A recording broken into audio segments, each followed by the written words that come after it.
بسم اللہ الرحمن الرحیم۔ سیدنا ادریس علیہ السلام ایک دن اپنے کام سے فارغ ہو کر بیٹھے تھے کہ ملک الموت آدمی کی صورت میں مہمان کے طور پر رات کو حضرت ادریس علیہ السلام کے دروازے پر آ پہنچے۔ حضرت ادریس علیہ السلام صائم القادر تھے۔ جب شام ہوتی افطار کے وقت آپ کا کھانا بہشت سے آتا، جس قدر چاہتے کھا لیتے، باقی کھانا پھر بہشت میں چلا جاتا۔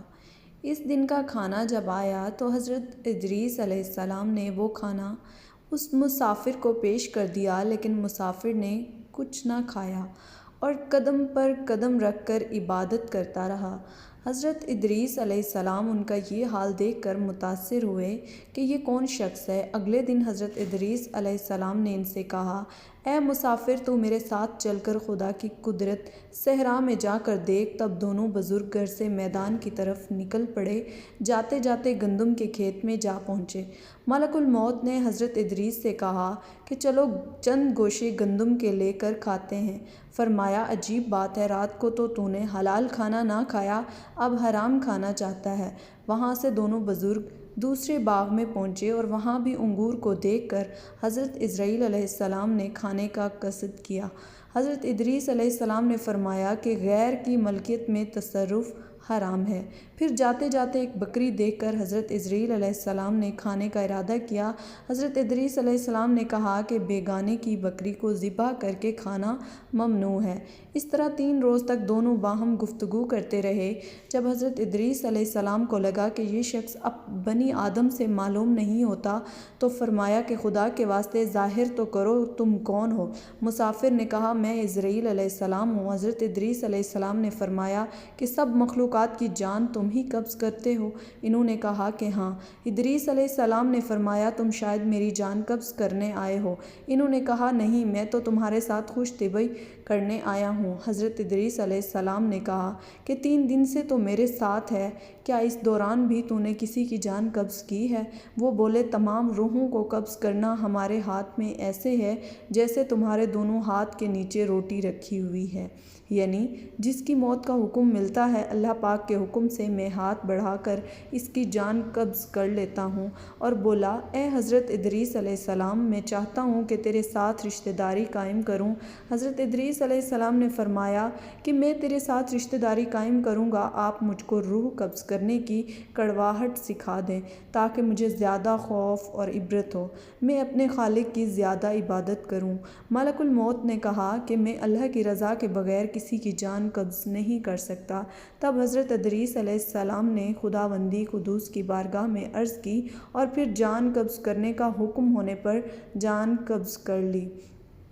پھر ملک الموت نے خدا کی بارگاہ میں دعا مانگی اور اللہ پاک نے ان کو زندہ کر دیا۔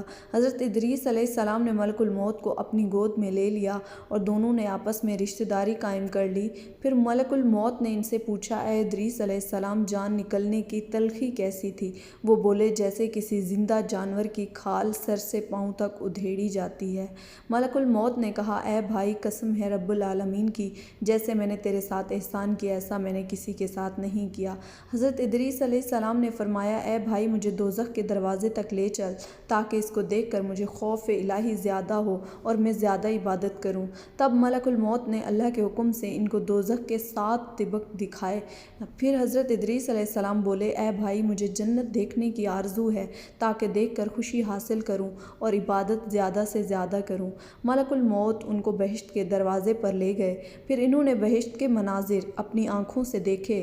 پھر کہنے لگے، اے بھائی، میں جان کی تلخی سہ چکا ہوں، پھر دوزخ بھی دیکھی اور میرا جگر پیاس کے مارے جل رہا ہے، اجازت ہو تو بہشت میں جا کر ایک پیالہ جام پی لوں۔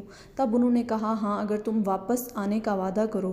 شاید پیاس کی وجہ سے حضرت ادریس علیہ السلام نے واپس آنے کا عہد کیا اور بحکم الہی اپنے نالین درخت طوبہ کے نیچے چھوڑ کر بہشت میں داخل ہو گئے، کیونکہ باہر آنے کا عہد کیا تھا اور نالین کو بھی درخت کے نیچے چھوڑ آئے تھے۔ کچھ دیر بعد ملک الموت نے ان کو آواز دی، اے بھائی، تاخیر مت کرو۔ تو جواب میں حضرت ادریس علیہ السلام نے فرمایا، اے بھائی، اللہ تعالیٰ فرماتا ہے، ہر نفس کو موت کا مزہ چکھنا ہے۔ اب تو میں جان کنی کا مزہ چکھ چکا ہوں اور میں دوزخ میں بھی پہنچ چکا ہوں، اور یہ بھی اللہ عز و جل فرماتا ہے ان کو وہاں کوئی تکلیف نہ پہنچے گی اور نہ ہی ان کو وہاں سے نکالے گا، یعنی جو بہشت میں گیا وہ واپس نہ نکالا جائے گا۔ اے بھائی، اب میں ہرگز نہیں آؤں گا۔